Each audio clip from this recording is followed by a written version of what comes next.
Bismillahirrahmanirrahim. Jamaah sekalian, di kesempatan malam ini kita kajiannya agak khusus, maksudnya bukan tema tafsir tapi tema Idul Hijjah dan Idul Adha. Biasanya umat Islam di negeri kita ini kalau mau Ramadan persiapannya serius. Tapi kalau Idul Hijjah sepertinya agak biasa, kecuali yang mau kaji. Tetapi yang ya pergi haji itu biasanya serius menyiapkan pamitan dan sebagainya. Padahal Idul Hijjah ini sebenarnya adalah bulan yang juga sangat luar biasa, yang menurut para mufassir firman Allah, a'udzubillahi minasyaitonirrajim, wal fajri walayalin ashar. Itu para ahli tafsir memaknai walayalin ashar ini 10 malam bulan Dzul Hijjah, yang fadilah 10 hari pertama bulan Dzul Hijjah ini juga sangat dahsyat, sehingga para salaf dulu, orang-orang soleh dulu itu sampai betul-betul maksimal. Seperti Sa'id bin Jubair rahimahullah, itu sampai rasa ditambah ngibadahnya karena pol-polan. Mengapa kok semangat? Karena Nabi memang menyemangati. Saya baca hadisnya, ini saya pernah nulis buku judulnya Fikih Korban dan Akikoh ya.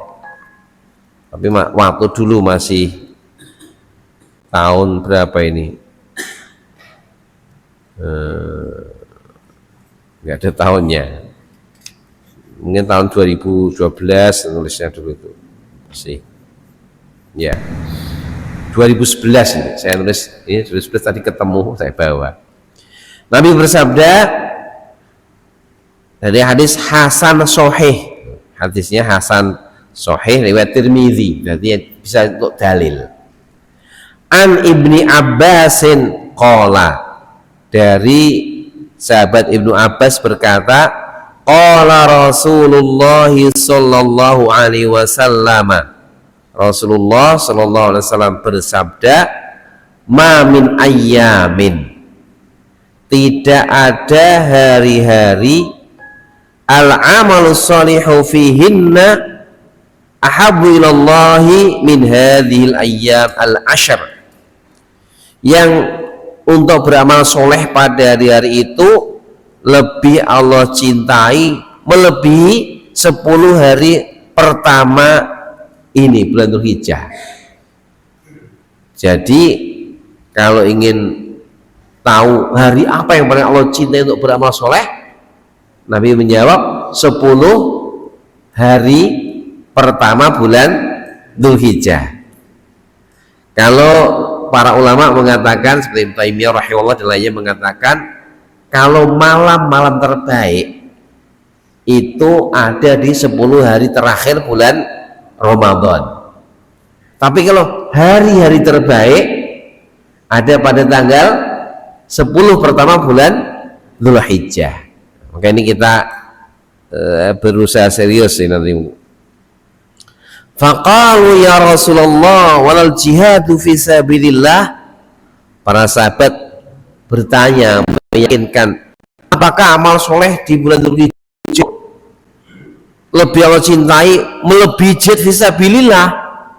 Karena ini termasuk amal soleh yang paling high class, paling tinggi, karena itu sudah berkorban harta dan nyawa.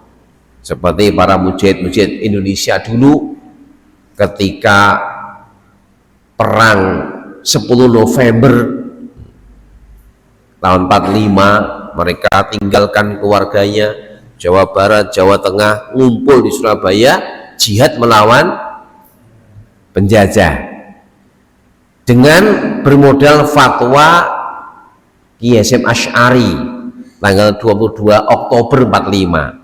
Akhirnya hari sekarang diperingati sebagai hari apa nak? 22 Oktober hari santri. Itu fatwa Kiai Hasyim Asy'ari berfatwa wajib jihad melawan penjajah.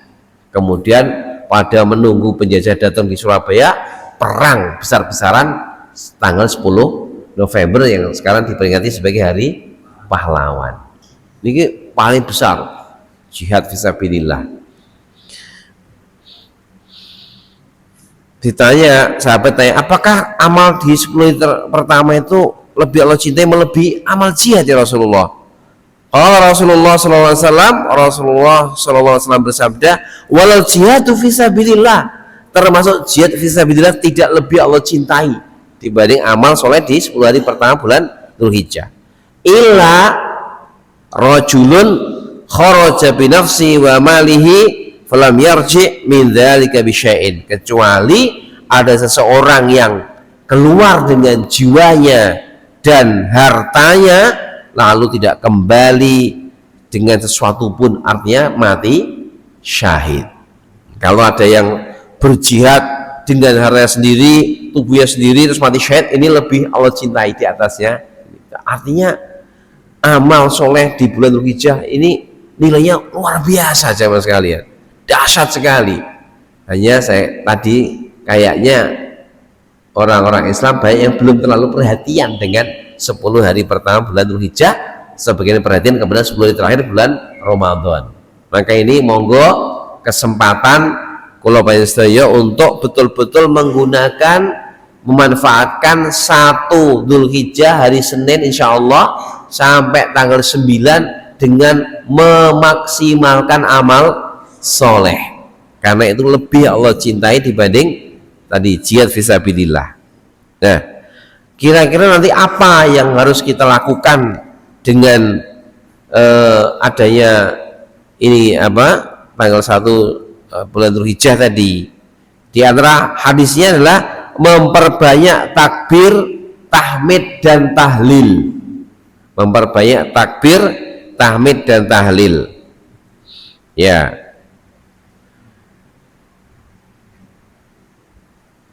Jadi kalau melihat sejarah dalam hadis riwayat Bukhari disebutkan bahwa Abdullah bin Umar radhiyallahu anhuma dan juga Abu Hurairah radhiyallahu anhu itu pada 10 hari pertama bulan Dzulhijjah ini itu sering ke pasar. Nah, ngapa ke pasarnya? Baca takbir. Jadi yang pasar, sini pasarnya pundi, Bu? Pasar apa kalau sini Pak namanya? Gemolong. Saren ya, Mas Saren. Datang ke Saren misalnya kita takbir di sana. Allahu Akbar, Allahu Akbar, Allahu Akbar. 2 kali atau 3 kali sih biasanya begini? Dua-duanya sahih. Jadi mungkin yang jadi mirang kalau sing 3 kali Allahu Akbar, Allahu Akbar, Allahu Akbar itu sahih. Sing riwayatke Ibnu Khuzaimah, sahih Ibnu Khuzaimah.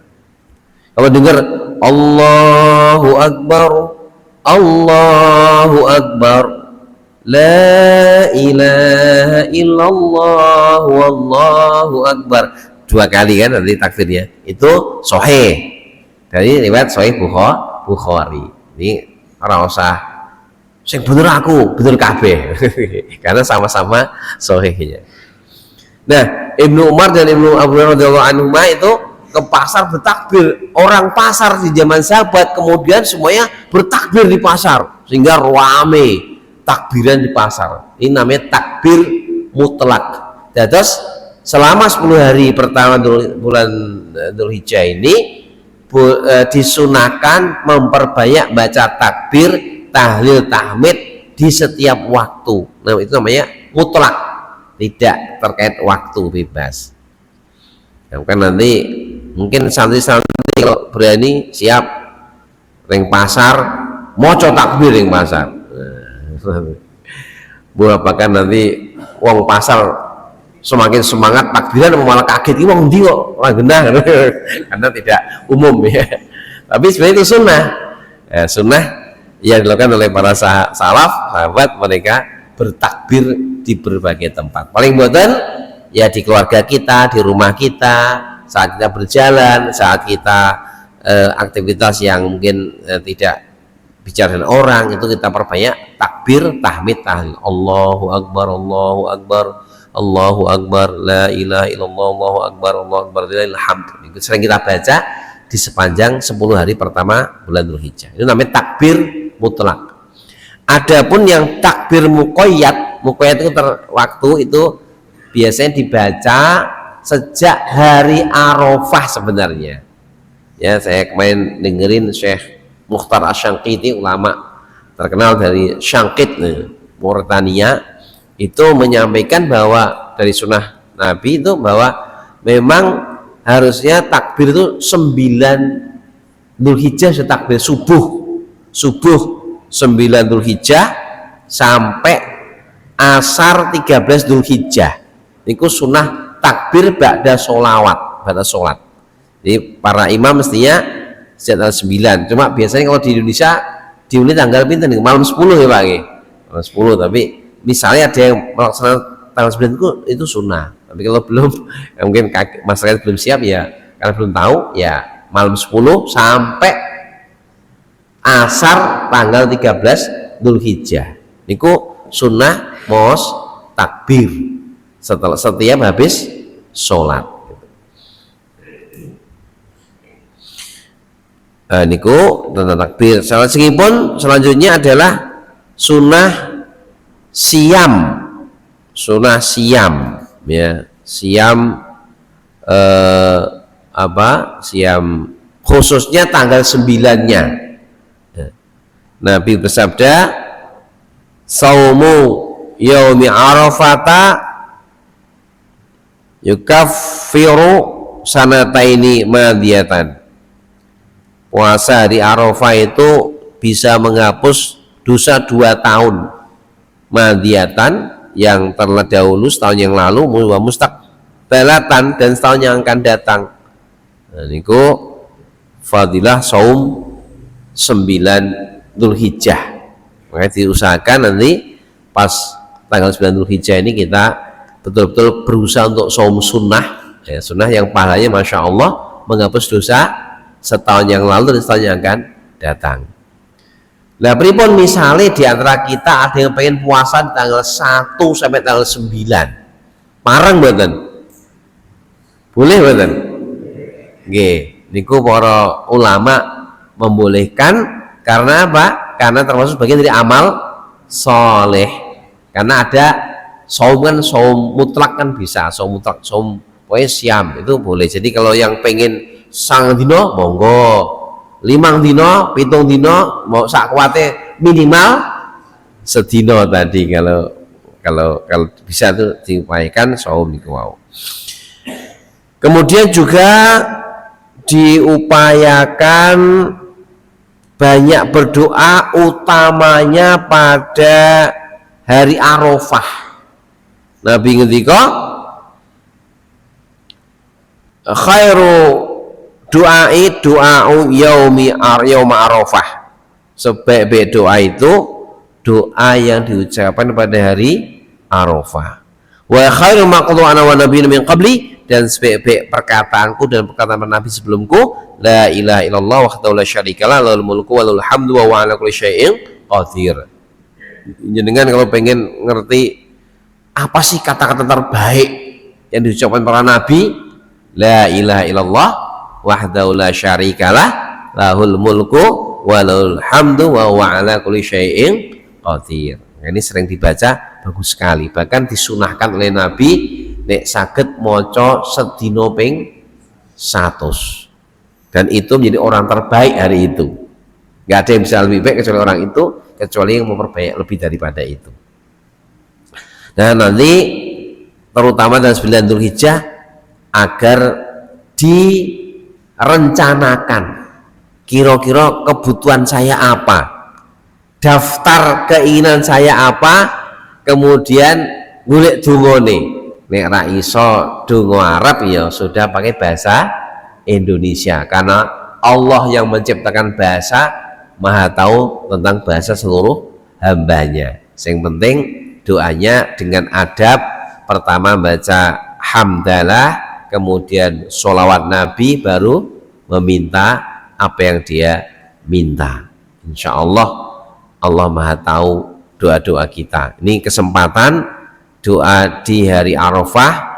Mari jamaah sekalian, kita menyiapkan doa-doa penting untuk kepentingan diri kita, keluarga kita, masyarakat kita, pondok kita, negara kita di hari Arafah agar mendapatkan barokah dari Allah Subhanahu wa taala. Amin. Itu tanggal 9-nya doa. Kemudian diupayakan supaya amal-amal soleh lainnya, silakan qiyamul lailnya, baca Qur'annya, zikir pagi sorenya, memperbanyak tadi kalimat takbir tahmidnya, sodakohnya, dipol-polke di 10 hari pertama bulan Dzulhijjah. Kan ini hari-hari terbaik yang Allah sangat cintai untuk beramal soleh, gitu ya. Kalau hari biasa saja, Nabi menyampaikan utamakan di masa-masa itu nek saged disetting ba'da subuh sampai syuruk ing masjid sih. Kenapa? Karena man sholat subha fi jama'atin, siapa yang sholat subuh berjamaah, thumma qa'ada yadhkurullaha azza wa jalla, lalu duduk berzikir kepada Allah azza wa jalla hatta tatlu'a syams, sampai terbit matahari, ka'ajri hajjatin au umratin tamah. Rawahu Tirmidzi hasan. Orang ini yang sudah zikir sampai matahari terbit, sampai tadi ya, sampai matahari terbit, kemudian dilanjutkan dengan sholat sunnah 2 rakaat, itu pahalanya seperti pahala orang haji atau umroh sempurna. Kira-kira abot napa enteng niki? Nek kaji rak modele kudu 50 yuta niki lagi karek sak jam, tapi ya nek rak diniati ya ternyata abot juga katanya. Karena mari kita niati baru subuh duduk zikir sampai syuruk terbit matahari, kemudian dilanjutkan setelah agak naik dikit, lanjutkan dengan sholat sunnah 2 rakaat, sholat syuruk atau ada yang disebut duha awal pagi. Dan diisi juga dibaca Quran, karena Nabi bersabda, afala yandu ahadukum fayaqra'a aw ya'lama ayataini min kitabillahi azza wa jalla khairul laka min naqataini qaumawaini. Apa kamu tidak bisa pagi-pagi datang ke masjid membaca 2 ayat Al-Quran? Itu lebih baik bagimu daripada mendapat hadiah 2 ekor onta yang gemuk-gemuk. Padahal 1 ekor onta yang gemuk itu harganya sekitar 35 sampai 40 juta sekarang ini. Seayat lebih baik daripada hadiah 40 juta. Maca wadduha 40 juta, wal laili idza saja 80 juta. Terus dan nilainya luar biasa. Nek maca sak juz, masya Allah. Dan nanti anak-anak santri bersubuh ngapal maca Qur'an, ngapal di masjid dulu sampai syur. Luar biasa. Itu pahala saat hari-hari biasa. Ini hari-hari di Dzul Hijjah awal, lebih Allah cintai lagi. Sedekah subuhnya, jangan lupa sedekah subuhnya, sedekah paginya diupayakan, sedekah pagi. Nanti apa yang kita bisa lakukan untuk beramal soleh, kita pol-polke, mumpung hari-hari terbaik yang Allah berikan kita kesempatan untuk hidup. Nanti insya Allah semoga kita masih hidup ya, untuk bisa meningkatkan amal soleh kita di bulan Dzulhijjah ini. Itu jamaah sekalian. Nah, kemudian tentunya nanti kita tanggal 10 Dzulhijjah kita melaksanakan sholat Idul Adha. Insya Allah umat Islam sholat Idul Adha sama tanggal 10 Dzul Hijjah, nggak ada yang 9 Dzul Hijjah, nggak ada, 10 Dzul Hijjah. Cuma masalahnya yang menentukan adalah beda-beda, jadi akhirnya itu hari, tapi ini tanggalnya yang meyakini semuanya 10 Dzul Hijjah. Nah, mungkin disunake untuk sebelum ke mana, sebelum sholat hendaklah mandi, berpakaian yang bagus, yang wangi, kemudian tidak usah makan dulu, karena sholat sebenarnya sholat Idul Adha ini disunnahkan agak pagi, kemudian sholat di tanah lapang atau di musola atau di tempat yang luas, karena kalau masjidnya gede ya di masjid tidak apa, kayak mungkin kayak di Darussyada itu masjidnya mungkin dengan ini ada berapa kali lipat ya Pak? 2 kali lipat ada Pak? 4 kali lipat ya, karena 56 kali 33 meter. Ini sampai biasanya Pak Amin ini kan sih masjid kan yang Darussyada. Itu kan berarti luas, untuk sholat tidak apa-apa. Jadi yang penting sholat, kalau Nabi memang mengumpulkan manusia banyak di tanah lapang. Tapi kalau ternyata yang kumpul wangi sidik dan mesti cukup ya tidak ada masalah. Kemudian berjalan kaki ke musola, perempuan disunahkan untuk ikut juga sholat Id meskipun dalam kondisi haid. Dia cuma tidak ikut sholat, cuma ikut datang ke lapangan atau ke tempat sholat itu. Kemudian begitulah yang terjadi, kemudian baru menyembelih korban.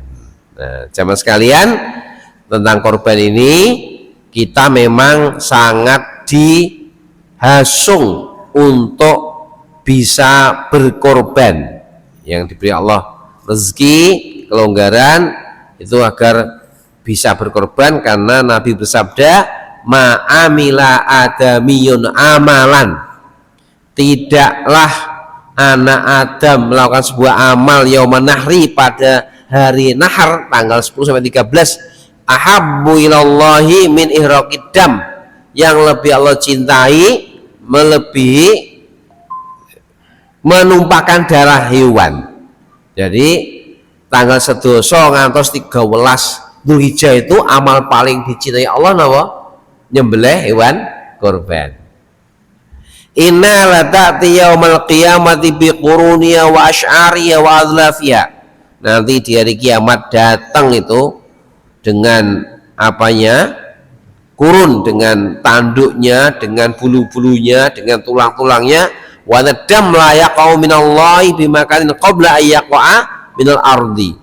Darahnya telah sampai pada Allah sebelum jatuh ke bumi, maksudnya sudah Allah terima. Fatibu biha nafsan, maka bersihkan jiwamu, maksudnya ikhlaslah. Kalau ikhlas, insya Allah akan diterima Allah Subhanahu Wa Taala ya, dengan cepat.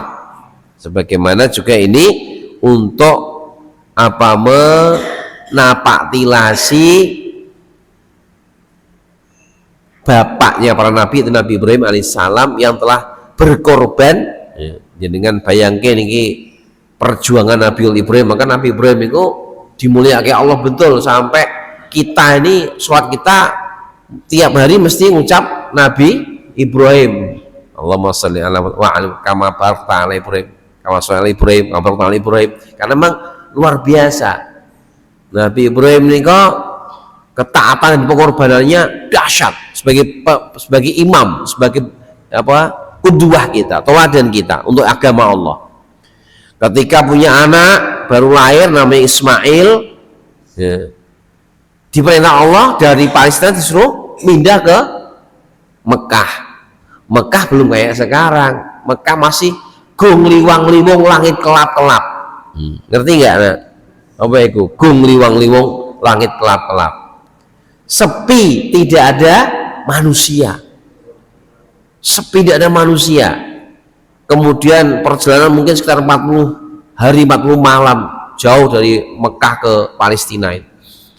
Sampai Mekah buat tenda, kemudian hanya disiapkan satu wadah air, satu wadah air, kemudian seplastik atau segenteng korma, setenteng korma. Setelah itu Nabi Ibrahim hendak berangkat. Hajar radhiyallahu anha tanya, ya Ibrahim, hendak kemana anda?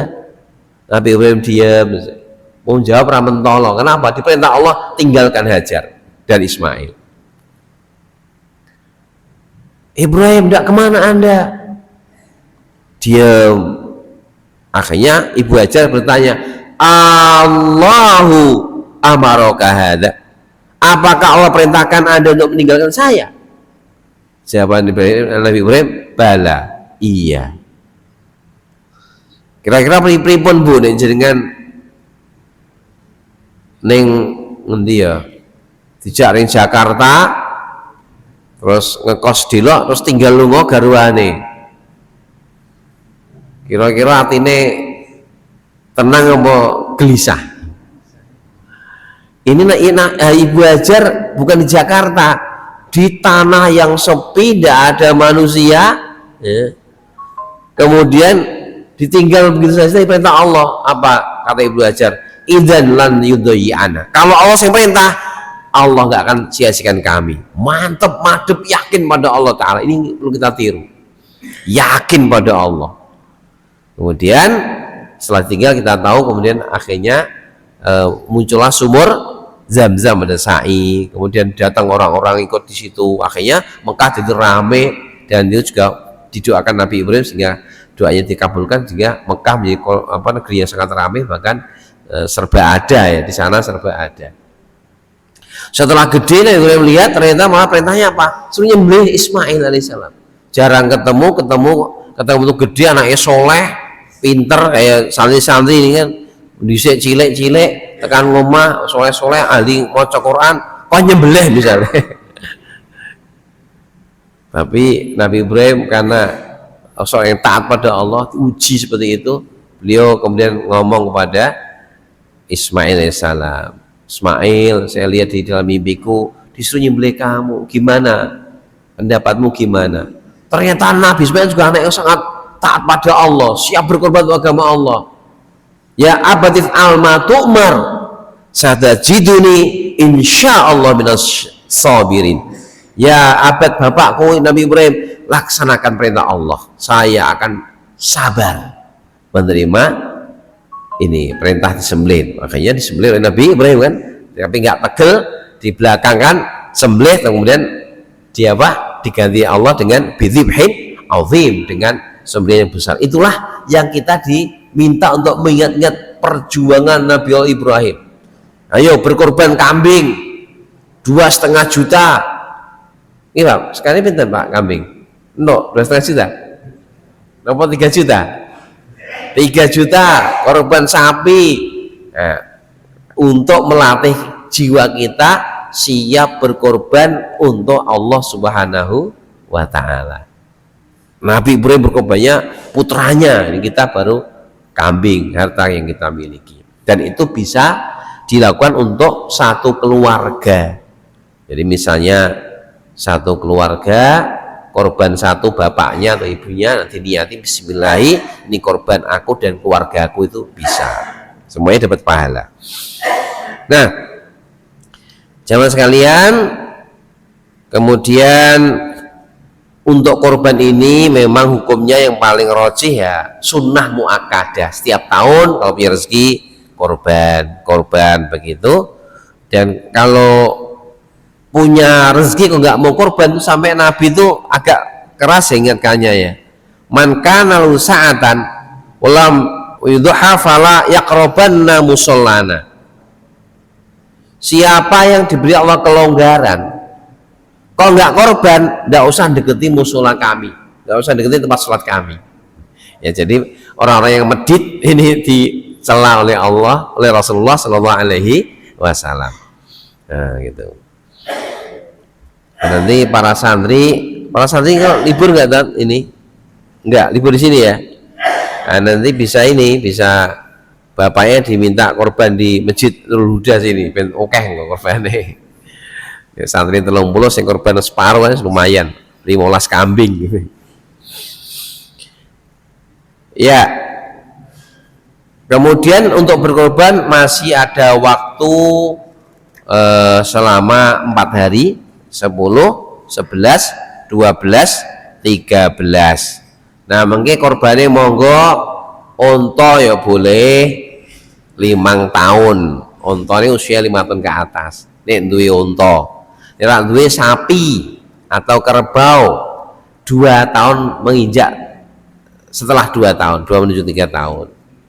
Atau kambing ya setahun naik ke 2 tahun, itu usia yang ideal.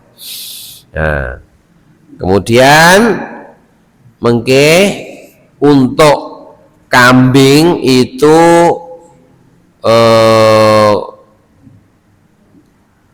kalau kambing Jawa itu harus tahun ke atas. Tapi kalau tidak ada kambing gibas itu nek kepepet boleh 6 bulan ke atas. Yang gibas kambing putih ini, Jawa setahun ke atas. Nah, yang paling baik tentunya korbannya kambing yang paling baik, yang paling gemuk, paling jantan.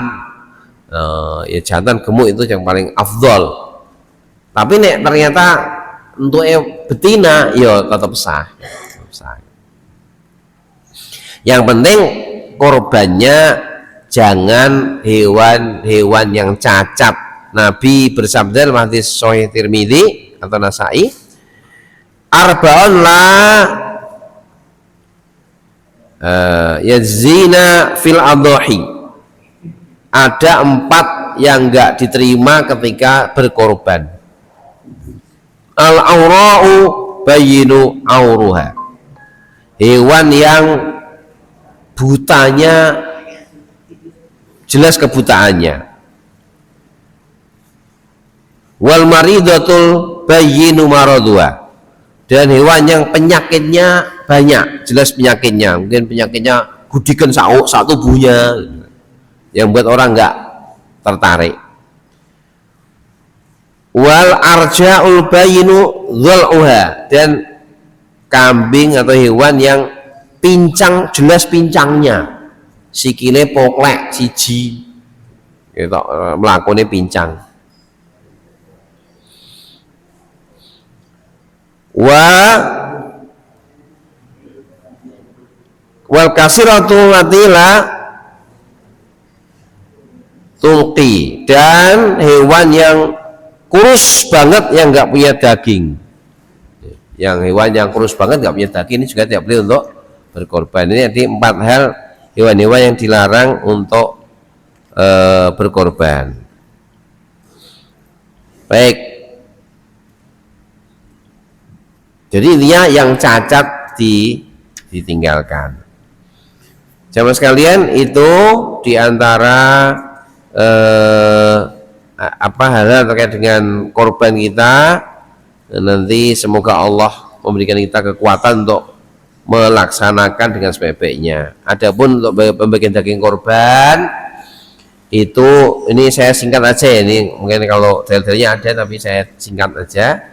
Daging korban itu mungkin ada panitia, non sewu gini, saya belum tahu kebiasaannya, tapi dari hadis sahabat Ali radhiyallahu anhu, nah sahabat Ali pernah diperintah Nabi untuk urusi daging korban itu beliau bagikan semuanya, tidak boleh menjual kulitnya. Meskipun ada ulama yang bolehkan, namanya Abu Hanifah radhiyallahu anhu rahimahullah, imam mazhab Hanafi niku membolehkan, tapi ditukar dengan daging. Jadi kulit bukan dijual tapi diijulan ke daging. Tapi kalau yang lainnya itu melarang. Pokoknya daging korban jangan dijual, kasih. Nah, pripun? Nah, ya udah kasih kulit. Ada pun yang dikasih kok menjual itu udah urusan lain. Misalnya panitia nyembelih sapi, kulitnya dikai wong piro, iki Pak tak kei kulit. Dene engko wong telu kok sepakat didol ya monggo, itu kan sudah miliknya orang yang kita kasih kulit itu gitu. Itu kemudian boleh menyimpan daging korban. Dulu Nabi nggak boleh, kemudian tahun berikutnya Nabi bolehkan. Kenapa Nabi melarang tahun pertama? Waktu itu masyarakat masih paceklik, jadi kalau disimpan saatnya saya udah kelaparan. Dan sudah kondisi normal boleh menyimpan daging korban. Misalnya korban sapi, sepertiganya disimpan untuk keluarganya, sepertiga saja untuk orang tetangga-tetangga dan orang miskin. Tuh monggo silakan, itu dalam bagian daging korban. Kemudian juga untuk tukang jagal Imam Ali radhiyallahu anhu juga mengingatkan bahwa tukang jagal ini tidak boleh diupah pakai daging korban. Jadi kalau misalnya masjid Nurul Huda ini sapi ini pinten Pak? Mun apa dereng? 6. Mantap juga ya, sak masjid 6 sapi. Nggih. Itu ngundang jagal itu jangan wes sembelihke sapiku ngutake ndase. Nah, ini upai namanya. Maka upahnya diambil dari uang kas, misalnya kas masjid, atau memang sing korban sapi ditarik tambahan uang sehingga nanti dibayar uang nggak apa dari situ. Adapun kalau tukang jagal itu